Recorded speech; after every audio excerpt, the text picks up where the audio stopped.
সিকিমের নামচির সামারদোম এলাকায় নির্মীয়মান তিস্তা স্টেজ 6 জলবিদ্যুৎ প্রকল্পে ভয়াবহ বিস্ফোরণ ও সুড়ঙ্গ ধসের ঘটনায় অন্তত ২০ জন শ্রমিকের মৃত্যু হয়েছে। প্রাথমিক তদন্তে জানা গেছে, সুড়ঙ্গের ভিতরে মিথেন গ্যাসের লিক থেকে বিস্ফোরণ ঘটে। বিস্ফোরণের জেরে সুড়ঙ্গের একটি অংশ ধসে পড়ে এবং ভেতরে কর্মরত শ্রমিক ও প্রকৌশলীরা আটকে পড়েন। এখনও ৫ থেকে ৭ জন নিখোঁজ রয়েছেন বলে প্রশাসন জানিয়েছে। ঘটনাস্থলে জাতীয় বিপর্যয় মোকাবিলা বাহিনী, দমকল, সিকিম পুলিশ এবং প্রশাসনের একাধিক দল উদ্ধার অভিযান চালাচ্ছে।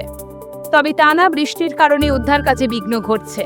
এদিকে ঘটনার তদন্তে উচ্চ পর্যায়ে তদন্তের নির্দেশ দিয়েছেন সিকিমের মুখ্যমন্ত্রী প্রেম সিং তামাং। সুড়ঙ্গে বায়ু চলাচল এবং নিরাপত্তা ব্যবস্থা নিয়ে খতিয়ে দেখা হচ্ছে। মৃতদের মধ্যে ১১ জন পশ্চিমবঙ্গের জলপাইগুড়ি জেলার চা বাগান এলাকার বাসিন্দা বলে জানা গেছে।